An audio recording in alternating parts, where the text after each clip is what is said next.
Master of Ceremonies for today's program, Baylin De Leon. If anyone can bring sunshine to a room, it's Baylin. You'll recognize her from NBC4 Today in LA, where she delivers Southern California's morning forecast with warmth, accuracy, and plenty of heart. Before tracking clouds, Baylin performed with a regional Mexican band that earned 2 Billboard Music Awards. She truly brings both rhythm and radiance to everything she does. When she's off the clock, Baylin enjoys exploring LA with her husband and 3 children, discovering new adventures and exploring the many corners of Los Angeles. Ladies and gentlemen, we are thrilled to give a very warm welcome to Baylin De Leon.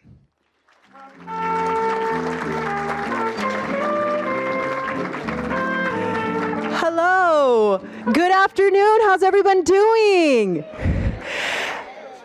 How are those Dodgers? Yeah. Wow-wee. Who stayed up to watch the game last night? Raise your hand. Okay.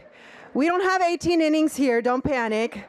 But we have 7 marvelous young ladies to introduce you to. I can't tell you how excited I am to be here, to be at this historic location, the Tournament House, hosting this lovely event. And I know it's a little warm out there, but at least we have the sunshine. We could get anything in October. Ron Rodriguez, who you know and love, came up to me and he said, "Hey, can you cool it?" And I'm like, oh. I kind of felt a little defensive, but he was talking about the weather. I'm like, okay, I'll put in a request. You know, there's so much history and beauty in this celebration, and I'm honored to be here with you. On Thursday, January the 1st, 2026, 800,000 spectators are going to gather along the parade route, and more than 45 million around the world are going to tune in, and Pasadena is going to be at center stage to ring in the new year. Anybody excited about that? And in that moment, we all get to share in the magic as the Rose Queen and the Rose Court come down Colorado Boulevard on their magnificent float. It is a true highlight of the Rose Parade. The Rose Queen tradition began in 1905 with Hollywoods, and ever since, these exceptional young women have inspired generations with their intelligence, kindness, and leadership. And in speaking with them earlier today, I could sense that they have been inspired by the Rose Court when they were younger as well, and now they're in this position. So I just love that. It brings a smile to my face. Over the decades, the Rose Court has included students, scholars, athletes, artists, change makers, young women whose confidence and compassion have made Pasadena proud. Each queen and court have brought their own light to the parade, making this tradition as meaningful today as it was more than 100 years ago. Today, we come together to meet, celebrate, and connect with this year's Rose Court, a shining example of what the Tournament of Roses stands for. We are celebrating the hope, the joy of a new year filled with unlimited possibilities, inspiring imagination, and creating memories. The theme of this year's parade, the magic in teamwork. I like that. It embodies the wonder of collaboration, the courage to move forward together, and the joy of creating something far greater than any of us could achieve alone. Please join me in welcoming the 2026 Tournament of Roses president, Mark Levins.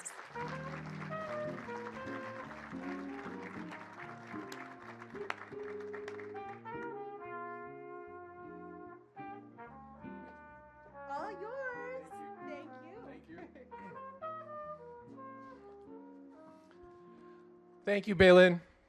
And welcome everyone to this exciting afternoon. This is always a fun day. As Baylin shared, the theme this year is the magic in teamwork. And as she said, you know, it really celebrates the fact that when we work together and we collaborate with others, we can achieve outcomes that are so much richer than we could ever attain as on our own as individuals. And my wife Kay and I, over the last several weeks, have had the pleasure of spending time with these 7 remarkable young women that you're going to get to meet in a little while. They were thoughtfully chosen by our Queen and Court Committee through multiple rounds of interviews. So they did a lot to survive and get through to this point from all the qualified candidates here in the San Gabriel Valley. To say they are intelligent, kind, accomplished, and full of life really only scratches the surface of what makes them so special. And like I said, when you hear from them in a few minutes, when they make their own remarks, you'll see how remarkable they are. I want to take a moment to thank the parents and the families of these extraordinary young women. Thank them for helping share their talents that these women bring to the Tournament of Roses and their hearts that they give to the Tournament of Roses for the several months that they will represent us as Rose Court members. And I also want to thank the schools and the educators and communities that have supported them along the way. You've got every reason to be proud. These women are truly remarkable. This lunch today and the Rose Court would not be possible without the generosity of our presenting sponsor, Citizens Business Bank. At this time, thank you. At this time, I want their president and CEO, Dave Brager, to stand and be recognized. Dave and Citizens, thank you for your continued partnership and your ongoing support of the Rose Court. It's truly an honor to be associated with you. Now I want to take a moment to thank other people that helped make today's events possible. First, the Coronation Committee, the Queen and Court Committee, and all of the dedicated tournament volunteers and members who made today possible. I also want to thank, page is stuck, our professional staff, our generous sponsors, and of course our wonderful MC, Baylin. Thank you for being here today. Enjoy your lunch, and please enjoy the rest of this special afternoon. Thank you.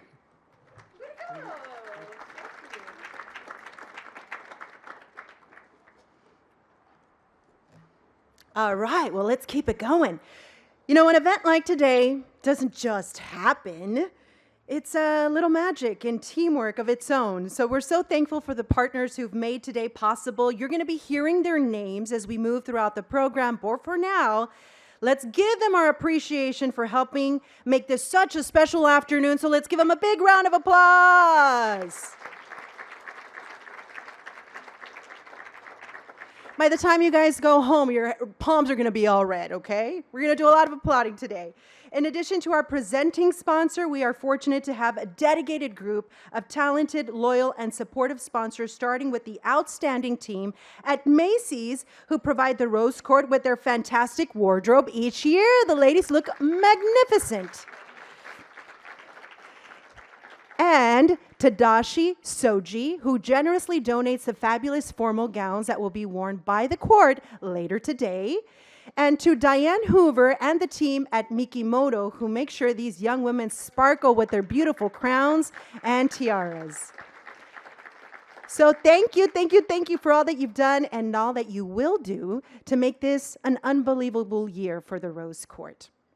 Now, I'm in awe when I think about the 106 incredible women who since 1905 has served as Rose Queen and contributed to the legacy of New Year's Day in Pasadena.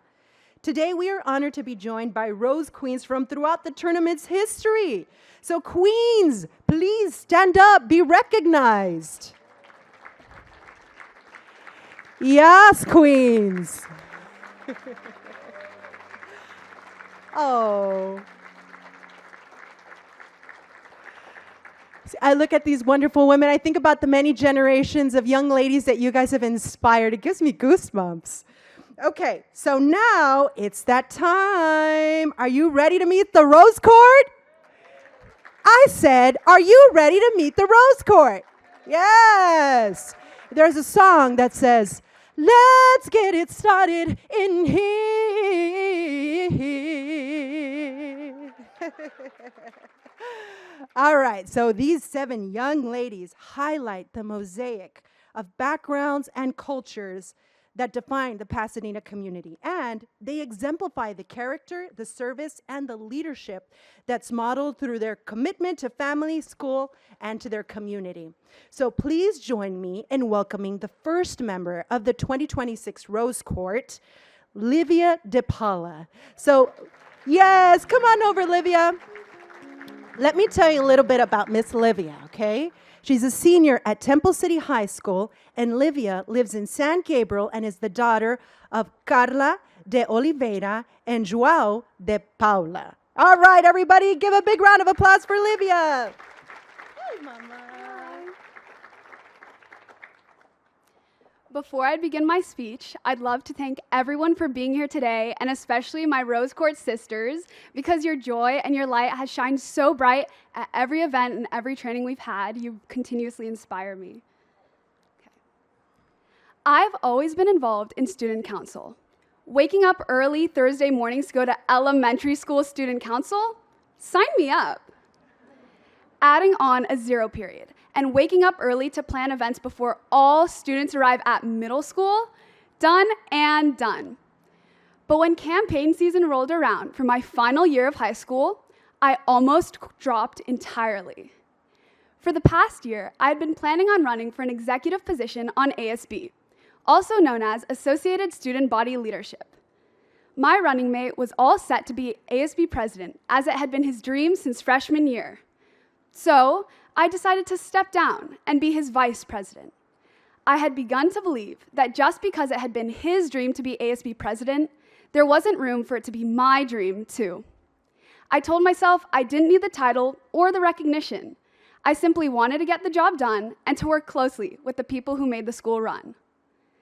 The day before we had to release our presidential pairings to be announced to the whole school, much to my surprise, my running mate decided he wanted another partner. I was shocked. My head started spinning. Should I drop out of the election? Run for another position? Give up ASB entirely? I was devastated and asked myself, what's left for me? What I realized was I was forgoing my own dreams for the sake of someone else's. When I discredited and doubted my own capabilities to lead, I shrunk myself. That became a wake-up call for me. All too often, we forgo our dreams because of self-doubt. We shrink our own perceptions of ourselves, entertaining thoughts of someone else being more deserving of accomplishing their dreams. Right now, I invite you to ponder a moment and consider a time or experience where you may have given up on the pursuit of your dream.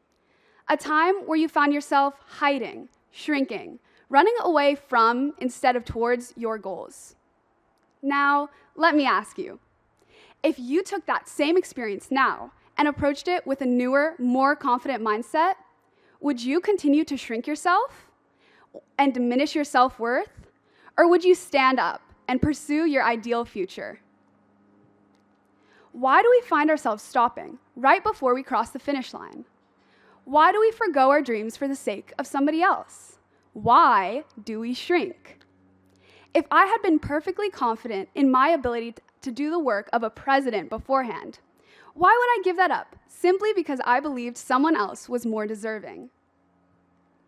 After shaking off my shock and frustration and asking myself a number of questions that more than proved that I was worthy of running for ASB president myself, I shifted my focus from running for second in command to running for commander-in-chief. And guess what? I won ASB president. Without standing up and campaigning for the role of ASB president, I would have continued to accept silver medals, even though I was worthy of gold. I would have continued to shrink myself for the benefit of others. Every day, we are faced with opportunities to underestimate ourselves and the power of our own drive.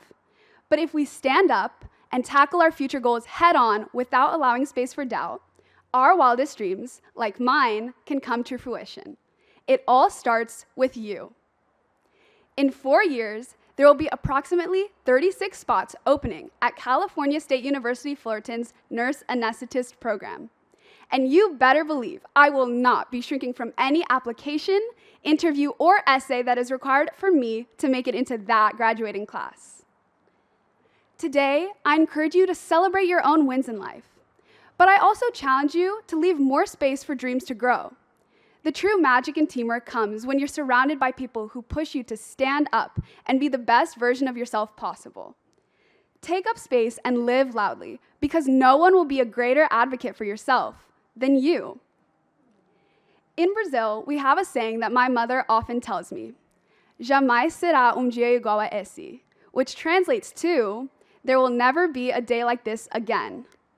The opportunities that approach every day are once in a lifetime. Don't shrink yourself and pass up on opportunities simply because you don't believe in your potential for growth. Without challenging myself to step into the spotlight, I might have never known the importance of embracing my dreams. I would have never become the leader of a group of hardworking students I have always highly admired and respected. What I learned from looking back on experiences where I shrunk myself is you have to take every chance you get to stand up. So, the next time you find yourself doubting yourself or starting to second guess how deserving you are of your dreams, I encourage you to ask yourself, am I shrinking or am I standing? Thank you. Yay. Thank you. Was it just, I felt like she was talking to me. She was like, you, don't shrink yourself. Thank you, Livia. Okay, now please join me in welcoming Ria Gupta to the podium. Ria, where are you? You are the next contestant. Let me tell you about Ria. She makes her way to the podium. She's a student at Caltech. Ria lives in Pasadena and is the daughter of Sandeep Gupta and Deepti Mittal. So let's give her a big round of applause.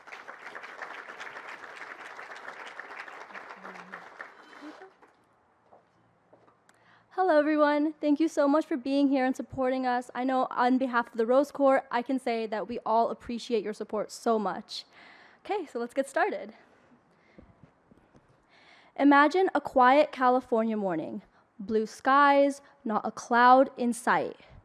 And suddenly, heat-resistant tiles streak across the sky as Californians in pajamas walk outside to watch the horror unfold. And then silence. The screen pans to 7 names flashing on the screen. These represent the 7 astronauts lost in the 2003 Columbia explosion. One name stands out in particular, Kalpana Chawla. I first learned about Chawla at the California Science Center. She was born near my family's home in India. She has my same complexion, same curiosity, and according to the exhibit, even a feisty personality. At 7 years old, I saw myself in her. So I walked out of that museum with a silver star necklace, a homage to the woman who'd reach for the stars but never come back. As a high school sophomore, I entered NASA's Tech Rise competition and learned more about the Columbia tragedy. I learned that it wasn't just a technical failure, but a failure to prioritize safety. And that shook me. And it inspired my team to propose an experiment that would protect computers from space radiation damage. I obsessed over every single detail because I'd seen what happens when small details are overlooked. And 6 months later, I watched with pride as our payload soared 70,000 feet over Tucson, Arizona in my first NASA mission.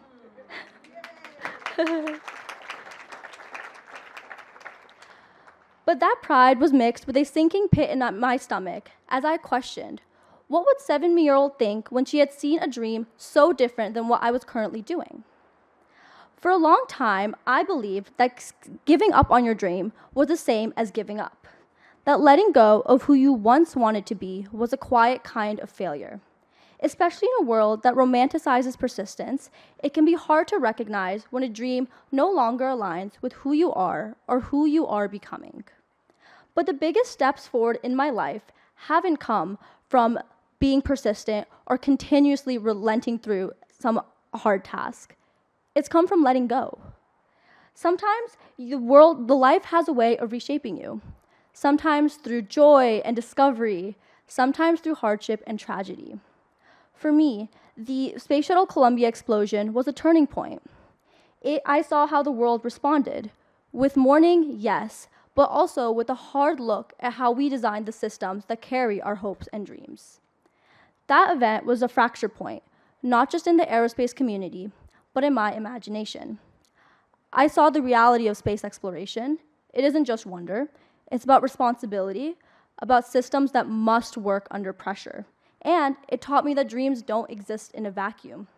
They live in the systems we build, the values we uphold, and the people we choose to become.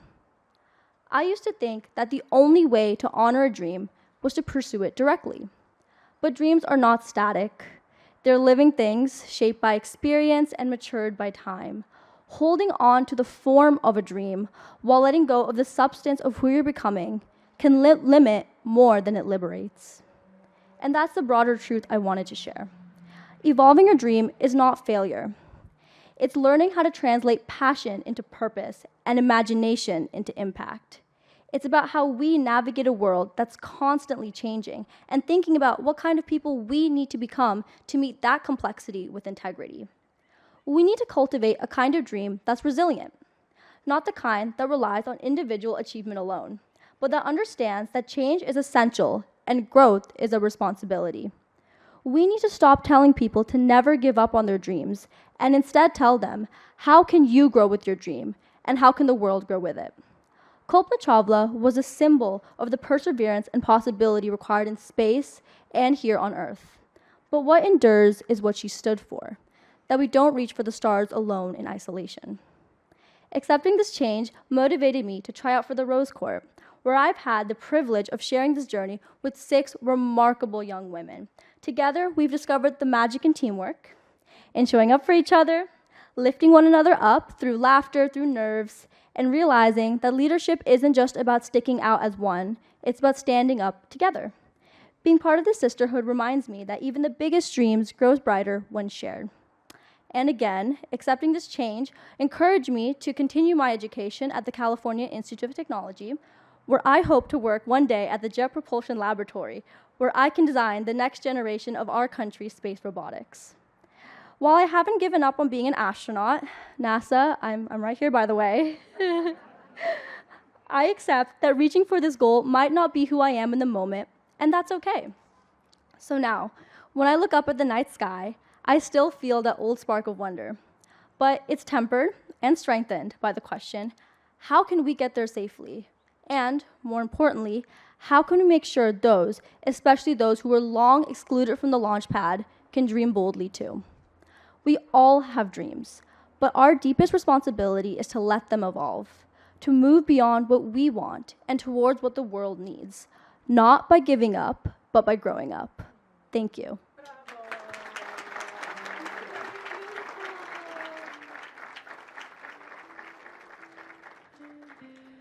NASA, you heard her. Come and recruit her.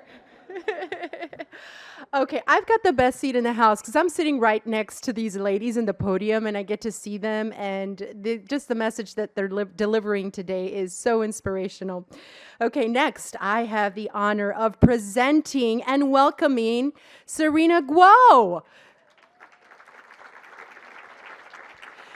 Serena is a senior at Arcadia High School, and Serena lives in Arcadia and is the daughter of Hui Zhou and Wei Guo. So let's give her another big round of applause.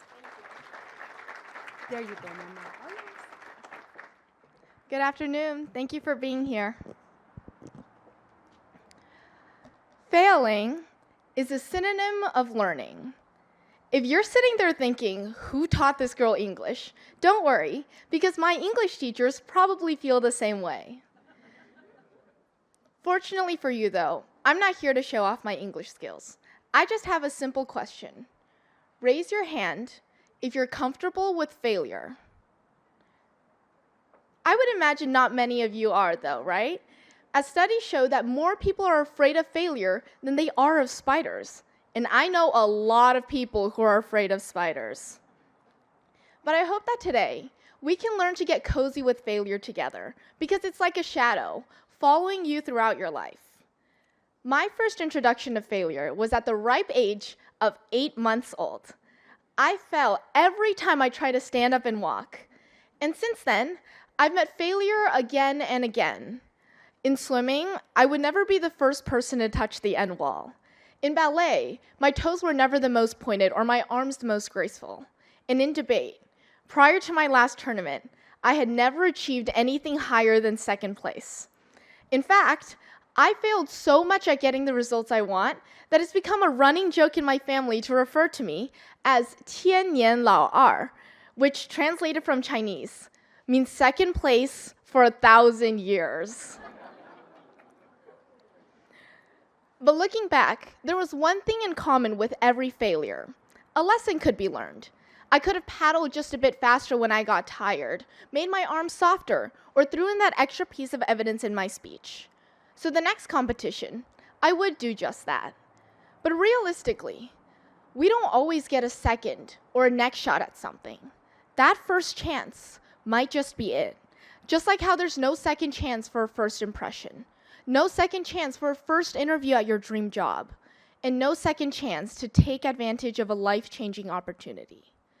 In those instances, it becomes much harder to see failure as a learning experience when there's no chance to apply that learning again. But that's when perspective matters. My one chance experience came at the end of my junior year.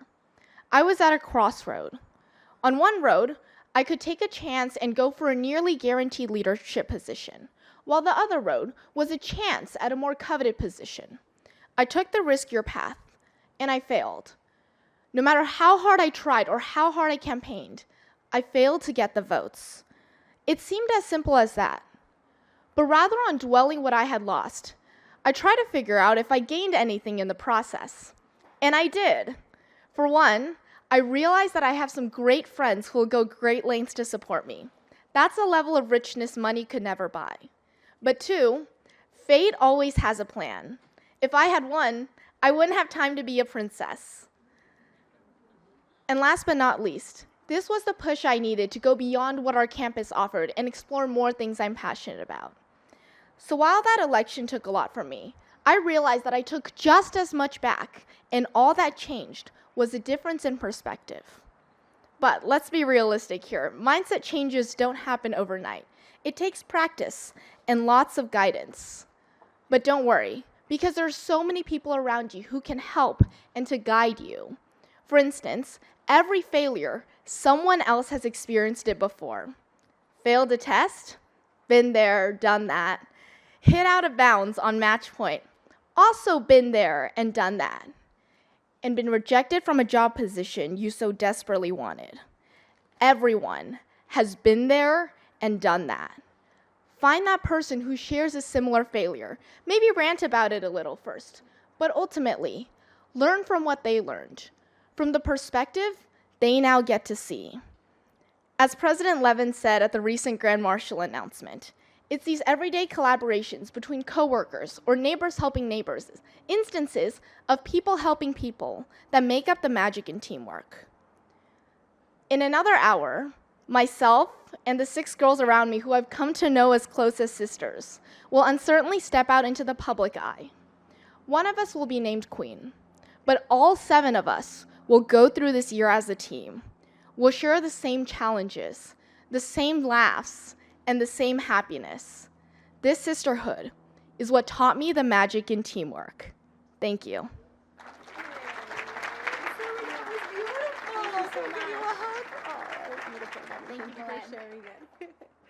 Thank you, Serena. Okay, before we go any further, we'd like to acknowledge a few more of our valued sponsors. Their ongoing support is what helps bring joy and tradition to life, and we couldn't do it without them. To the tremendously talented team at Paul Mitchell, the school, Pasadena, who ensure the court's hair is fabulous throughout the season. And thank you to Clinique for keeping our Rose Court radiant with expert makeup and personalized beauty tips that bring out each young woman's natural glow. And Lululemon, keeping our Rose Court comfortable, confident, and ready for anything with their stylish jackets, duffel bags, and those fabulous tennis shoes. I have a question. Does a Rose Court need a godmother? Because I want a sponsorship right now. A big thank you to all of our sponsors for your partnership, your enthusiasm, and your belief in what we do. We couldn't do it without you. Thank you, everyone, for your applause.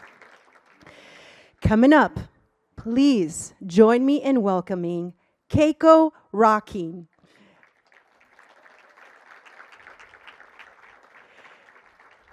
Keiko is a senior at Alhambra High School. She lives in Alhambra and is the daughter of Elisa Morimoto and Massimo Bordi. Once again, Elisa Morimoto and Massimo Bordi. So a big round of applause for Keiko Raken.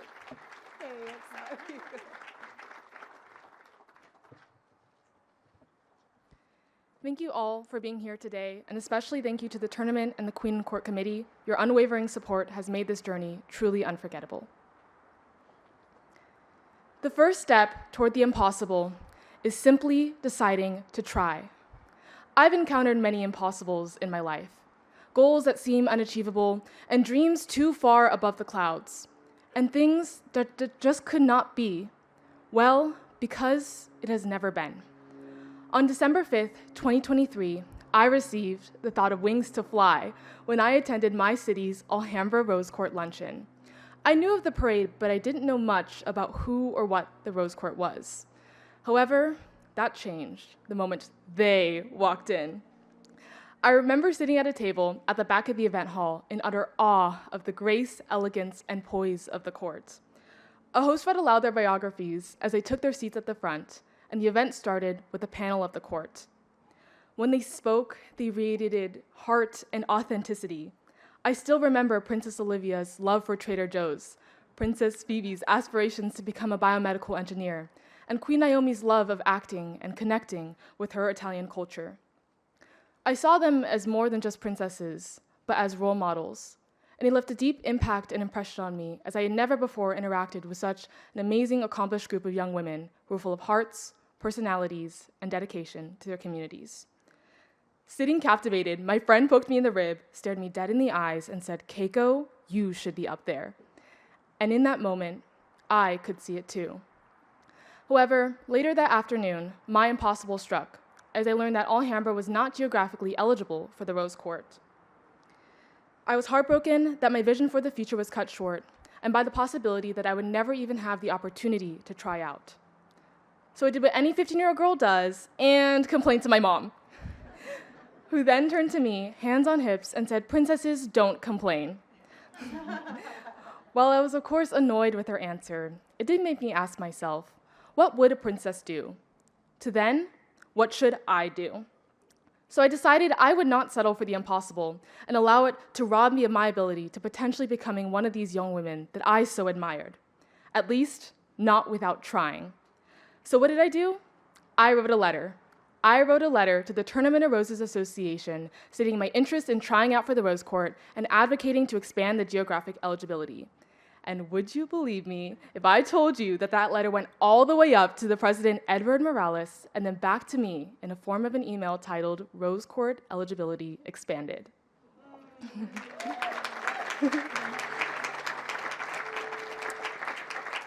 I was so surprised, I jumped up and down before immediately calling my mom.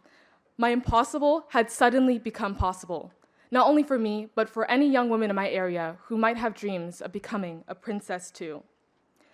It's easy to let the idea of impossible stop us from envisioning what could be. Has there ever been a time in your life where you've given up a hope or a dream because it was said to be out of reach, unattainable, or impossible? How many people don't apply to their dream job or university? How many miss out on opportunities to form great relationships and connections with others?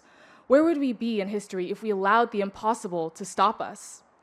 Marie Curie, who won 2 Nobel Prizes, pursued her scientific passion even though the world said women couldn't lead in physics and chemistry. Or Malala Yousafzai, who fought for educational equality. Even though it seemed impossible, she fought for girls' educations worldwide. If we don't try, how can true change be made? History forever altered. I stand in front of you as a princess today, knowing that not only did my action open a future door for myself, my belief in what was possible also gives opportunity to hundreds of girls after me. And I must add, before anyone here thinks that that letter guaranteed me a spot, it did not, as I didn't reveal it was I who had wrote it until after the court was selected. It's important to remember, it's one thing to see a problem or an issue, but it is another to take action. That is what pushes us forward. That moment reaffirmed my true values of who I am as a person, my dedication to fight for what I believe in, and the importance of carving my own path, not letting others decide my fate, at least not without trying. My realization for the importance of advocacy and perseverance has also defined my future aspirations to work in nonprofits and to become a human rights lawyer, as well as my passions and hobbies for creative writing, using my voice to envision what could be, which is why I founded my literary arts organization, Young Authors Alliance, to help others find theirs. Never let the possibility of impossible stop you from achieving and experiencing great things, because you never know, in a few years, you might find yourself becoming a princess too. Thank you. Yay!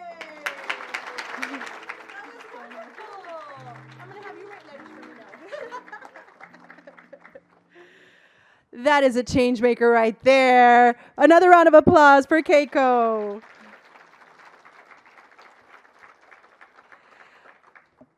Up next, we have, please help me in welcoming Naira Wadley. Big round of applause for Naira. She is a senior at John Muir High School, and Naira lives in Monrovia and is the daughter of Natasha Brown and Jonathan Wadley, and she's here with us now. Another round of applause for Naira. There you go, Mama. That was a lot of stairs, okay. Just catch my breath real quick. Okay, I just want to thank everybody for coming out. I see a lot of familiar faces. I see my counselor. She's smiling like a proud mom, despite my mom being here. And I just wanted to say thank you. Okay. Where do you find hope? For me, it's in my city that was recently devastated by the Eden fire. In February, when it was finally safe to return to Pasadena, my mom went back to where our apartment once stood. She walked through the rubble, searching for something that might be left of our life there. As she moved the ashes aside, she saw a tiny glittering object, her ring with its small diamond. When she told me about it later, I had seen something in her eyes that I had not seen for a long time: hope. In life, although it is hard to see at times, there is always a glimmer of hope. The night my family and I evacuated from the fires, I prayed. I asked the Lord if I was going to lose my home. He said yes, but don't worry, I will find you better. On the hard days, when it felt that nothing would ever get better and that I was stuck in a place of hopelessness, I found that there was always someone to help pick me up. People from all over the world came to mourn and help us in a time when we felt knocked down. Different organizations and programs donated to the residents of Pasadena from everywhere. They showed the importance of community and how it could show up anywhere, not just from your next-door neighbor sharing sugar. People who couldn't afford to lend us or give us physical things lent an ear or a shoulder to cry on. In school, we laughed together, cried together, mourned together, and missed our friends who were not coming back. These people, these moments, are Pasadena's diamonds. They, in my opinion, showcase this year's theme best: the magic in teamwork.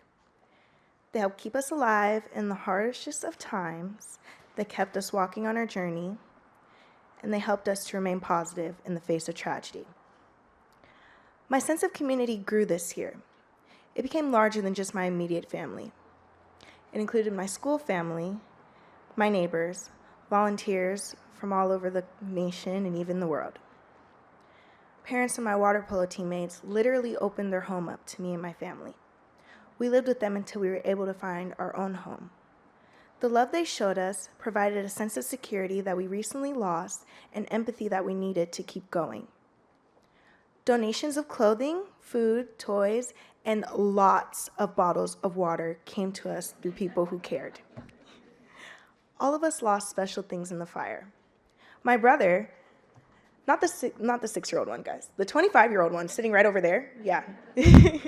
No, I'm just kidding.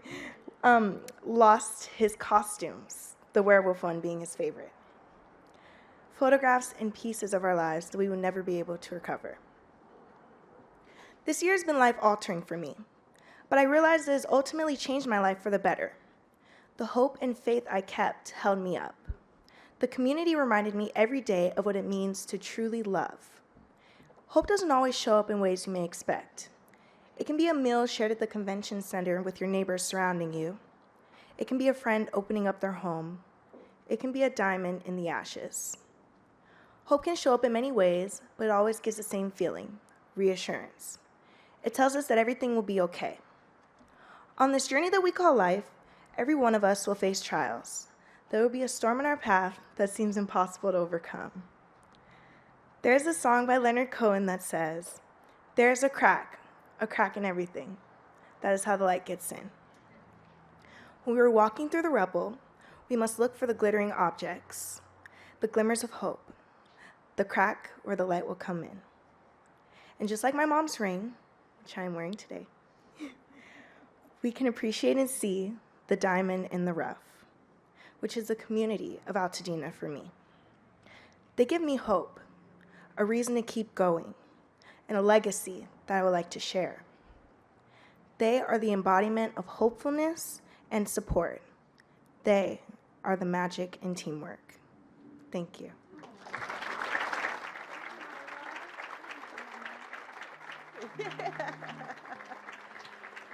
Oh, thank you, Naira, for sharing your story and your message of hope. Now, if you're seeing the theme today, yes, teamwork really is the magic ingredient. So we'd like to acknowledge a few more of our valued sponsors. Their ongoing support helps bring this joy and tradition to life. So thank you to Balboa Bay Resort and Visit Newport Beach for hosting the Rose Court for their retreat weekend. Their hospitality provided unforgettable memories. And a special thanks to Pasadena City College, proud sponsor of the Rose Court Float in the Rose Parade. Their support celebrates education, community, and these young women and the bright future that they represent. So how about a round of applause for our sponsors?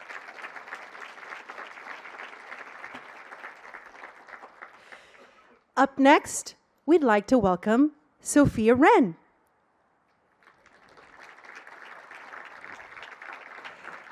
Here she comes.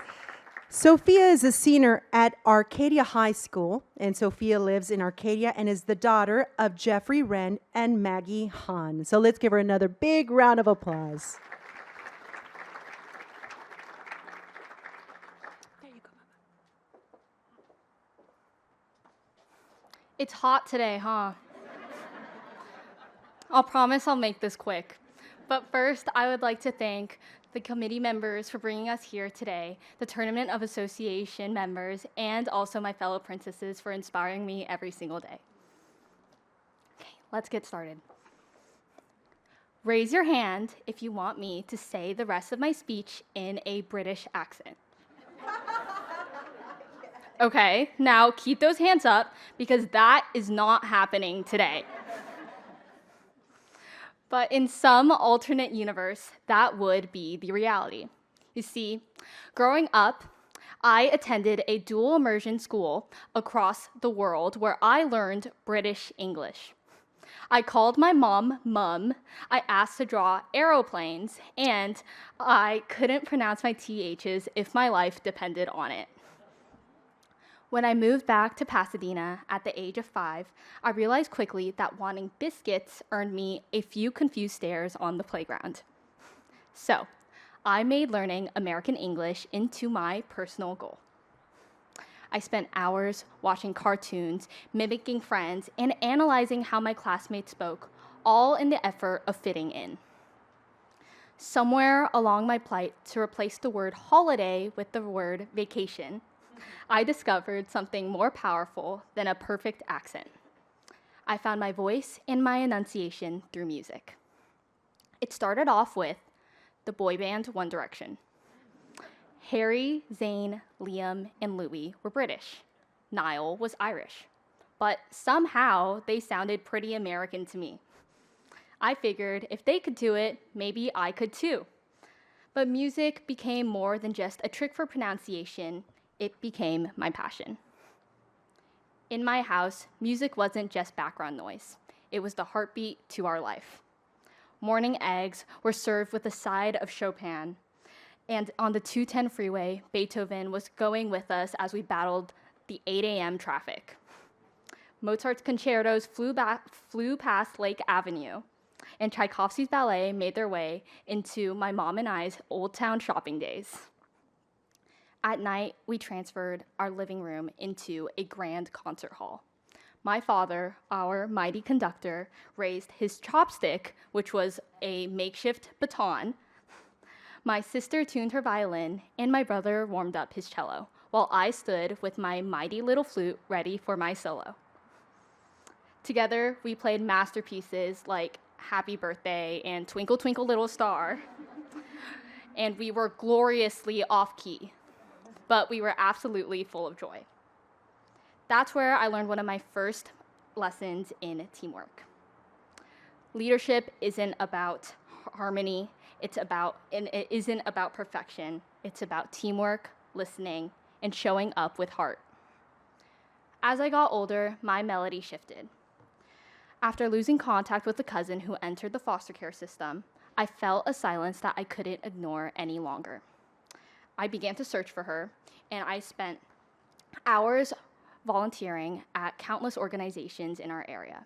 After a few months of volunteering, I witnessed a child with the toy recorder with the same gleaming eyes that I have when I play music. So I thought, what if I could bring back that same sense of belonging that music gave me and somehow share it with those who needed it the most? And that's how my organization, Youth Forward, began.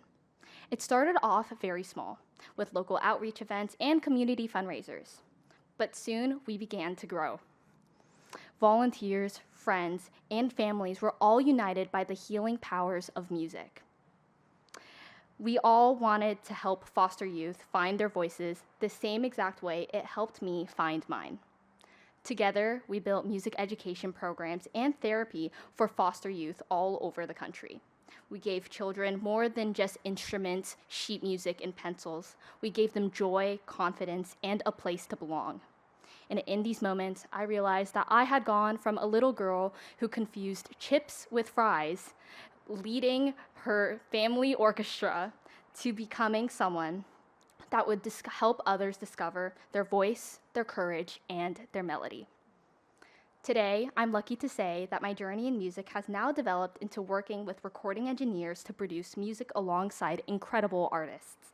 Instead of listening to music by British natives to learn an American accent, I'm now helping musicians compose songs that tell their own stories. But my proudest moments aren't in studios. They are in classrooms and community centers, where a child picks up an instrument for the first time and believes that their story and their voice truly matters. And that's what I want to leave with you all today. Each of us has a voice. It might sound different, but it might take time to find. It's definitely there, though. The question is, what will you do with it? Will you use your voice to lift others up, to bring harmony to a world that can often feel divided, to create change in your neighborhood, your city, or your workplace? As we leave here, I challenge you all. Find your melody and share it boldly. Use it to build an environment where every voice is heard, where the magic and teamwork can triumph, and where grace is the loudest voice we can all sing. Because one voice can start a song, but together we can create a melody. Thank you. Yay. That was wonderful. Okay, you heard the challenge. Who's accepting that challenge? Yes. Okay. Thank you so much, Sophia. Now, please welcome Olivia Hargrove.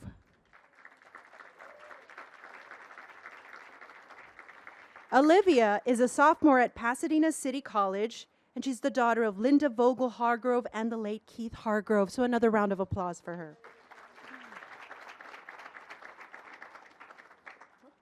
Here you are. Thank you.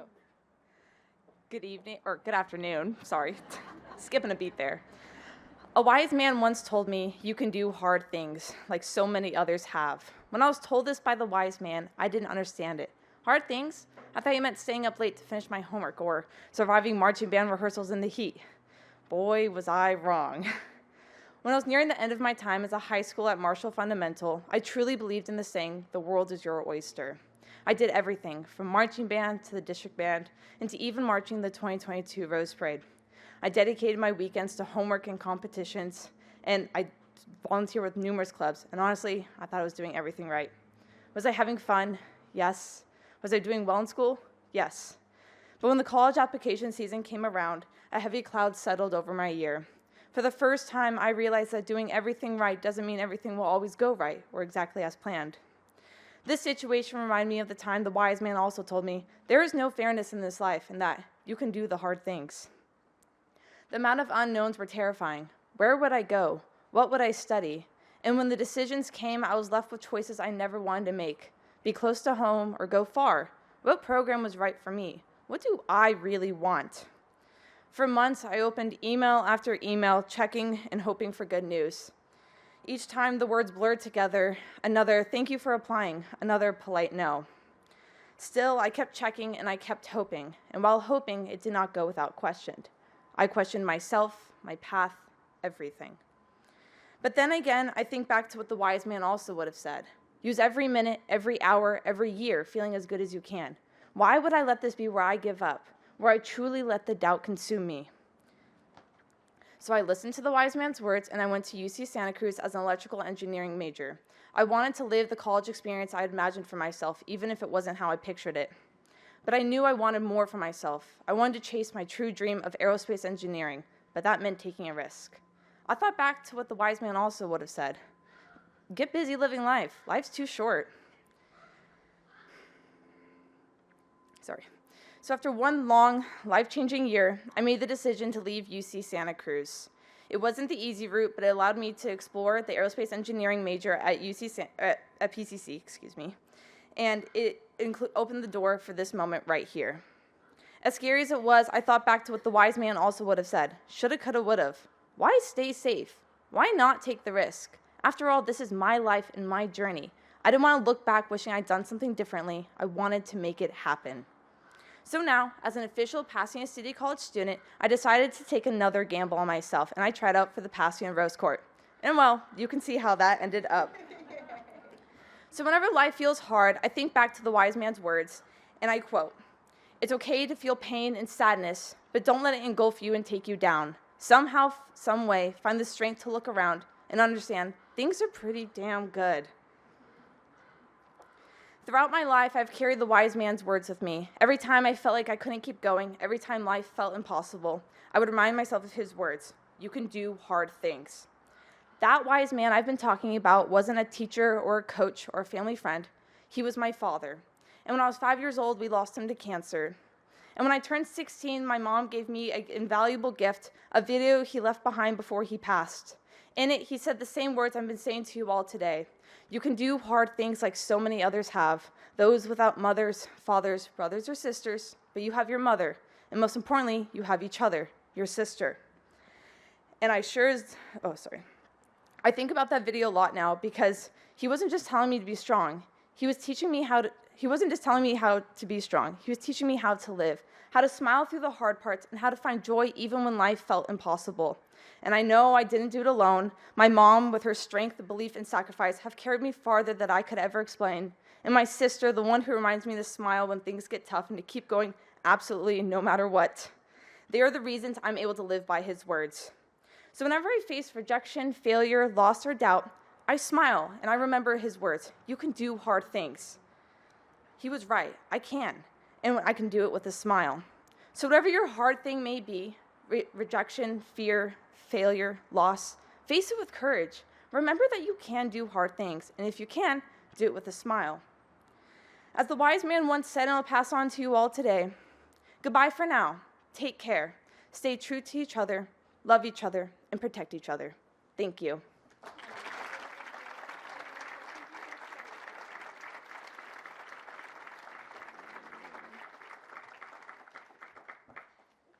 Everyone, we should all remember the wise man's words, huh? Another big round of applause for Olivia.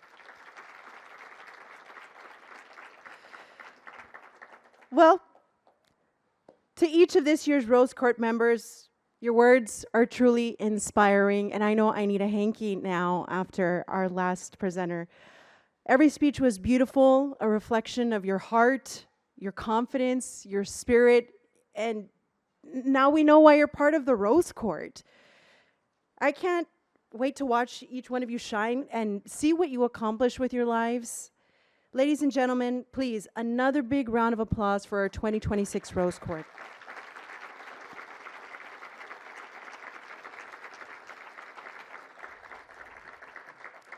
Okay, I think the rest, this is all of mine, so I'm going to get through this as quick as possible. We could get out of the sun, okay? It's almost time. It's almost time to announce the 107th Rose Queen. So at this time, I'm going to invite the Rose Court to excuse themselves so they can go get ready. And let me remind you that the announcement and coronation of the 107th Rose Queen is going to take place on the front steps of the tournament house promptly at 2:30 this afternoon. So please be sure to begin making your way to the front lawn at 2:15. And once again, the generous folks at Passion Roses have once again graciously provided single red roses for everyone today. A sweet reminder of today's celebration in the spirit of the Tournament of Roses. So until then, we invite you to enjoy dessert, each other's company, and then make your way to the front lawn when it's time. Remember, 2:15. So we also ask you that chairs are available inside for those of you that need sitting. I have really enjoyed being here with you today, and as your friendly meteorologist, I don't need to tell you this, it's hot. So there's an area of high pressure that's settling over Southern California. Heat advisory is in effect. Record highs are possible. Please be safe, stay cool, hydrate. Tune in for more details on Today in LA NBC4. Thank you for having me as your host. On behalf of the Pasadena Tournament of Roses Association, President Mark Levins and the 2026 Rose Court, thank you again for joining us today for this very special presentation. Thank you. Enjoy the rest of the afternoon. Stay cool. Ladies and gentlemen, please welcome the 2026 President of the Tournament of Roses, Mark Levins.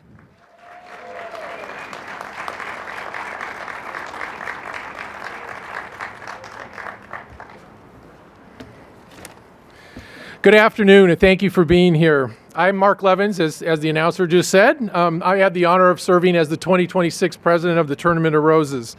The story of the Rose Queen began in 1905 with Hallie Woods, and since that time, generations of remarkable young women have carried this tradition forward with grace, intelligence, and heart. Through the years, the Rose Court has been made up of scholars, athletes, artists, and leaders, young women who have given back to their community and inspired others through their kindness and devotion. Each Rose Court have left their mark, bringing new energy and meaning to a tradition that continues to shine as brightly today as it did a century ago. Today we gather to honor and celebrate the 2026 Rose Court, the 7 extraordinary young women who embody the very best of the Tournament of Roses and remind us what this tradition is all about. The promise of a new year, the power of possibility, and the joy that comes from sharing hope and inspiration with others. Less than 4 weeks ago, we proudly introduced the 2026 Rose Court, and since that day, they have jumped right into their role with enthusiasm and commitment. They're ready to step into the community, share their stories, and spread the magic of the Tournament of Roses. And in between it all, they've laughed and learned and built friendships that will last a lifetime. Something tells me this court is just beginning to have the fun. Today, I have the pleasure of announcing this year's Rose Queen. But first, I want to introduce our former Rose Queen from 1993 who's going to assist us, Liana Yamasaki.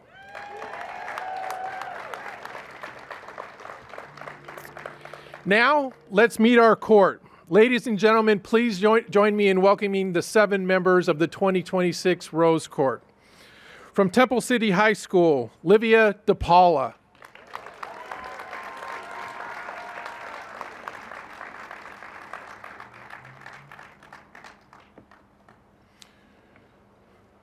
From John Muir High School, Naira Wadley.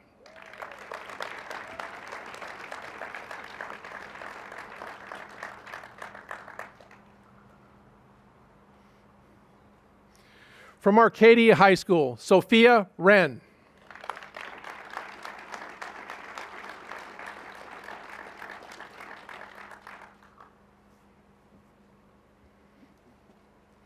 From Pasadena City College, Olivia Hargrove.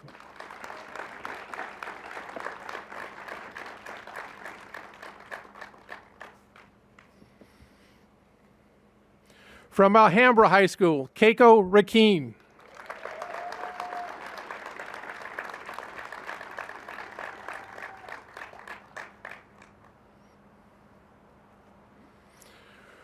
From Arcadia High School, Serena Guo.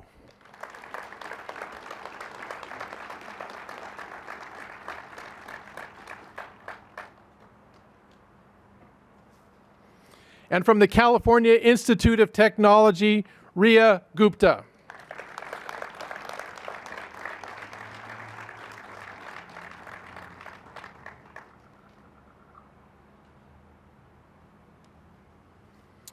Ladies and gentlemen, the 2026 Rose Court.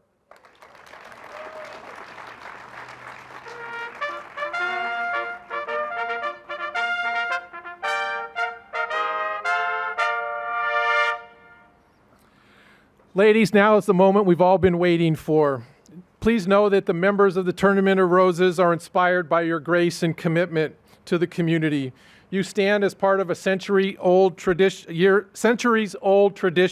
that continues to brighten and inspire generations. And now, Ron, may I please have the envelope?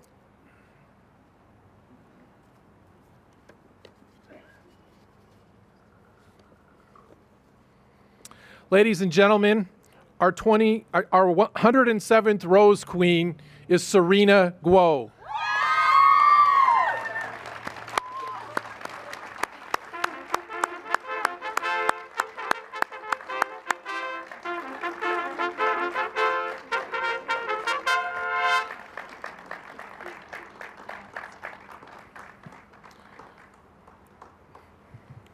Queen Serena, thank you. Please step forward and stand center stage.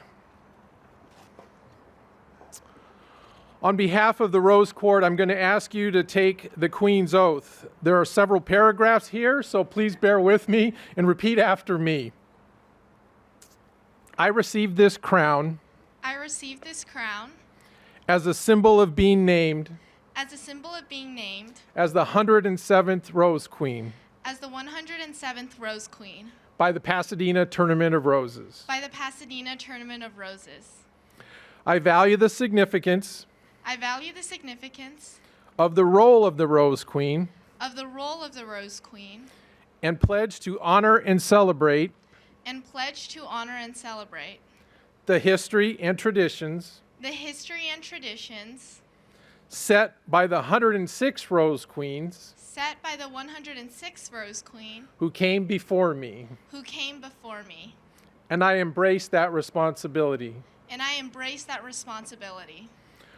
On behalf of the 2026 Rose Court. On behalf of the 2026 Rose Court. We accept the trust placed in us.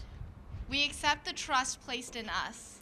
As ambassadors for the Tournament of Roses. As ambassadors for the Tournament of Roses. And vow to uphold. And vow to uphold. The cherished traditions. The cherished traditions. And support the associations. And support the associations. Unwavering commitment to the Pasadena community. The unwavering commitment to the Pasadena community. We promise to enrich the lives. We promise to enrich the lives. Of the people and organizations. Of the people and organizations. With whom we meet. With whom we meet. This is our solemn pledge. This is our solemn pledge. Ladies and gentlemen, Rose Queen Serena Guo.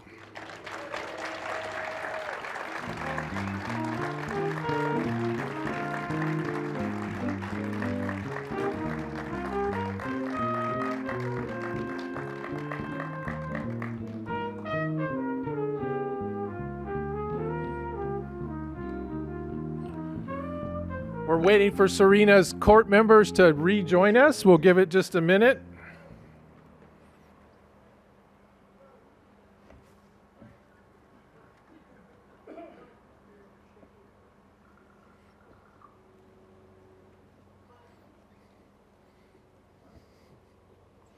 Anybody knew a good joke?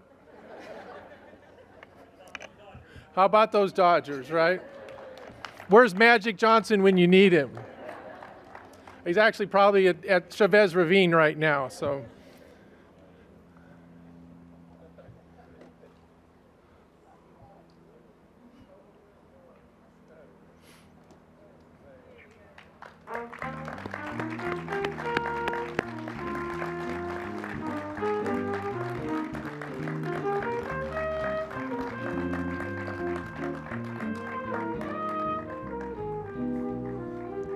Ladies and gentlemen, join me in welcoming from Mikimoto of Beverly Hills, Diane Hoover.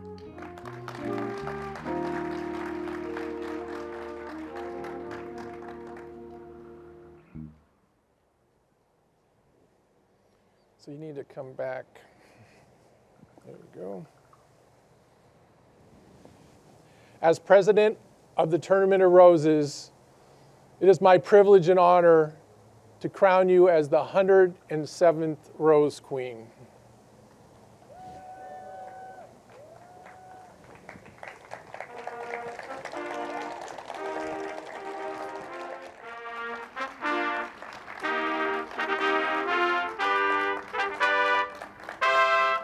Ladies and gentlemen, the 107th Rose Queen and the 2026 Rose Court.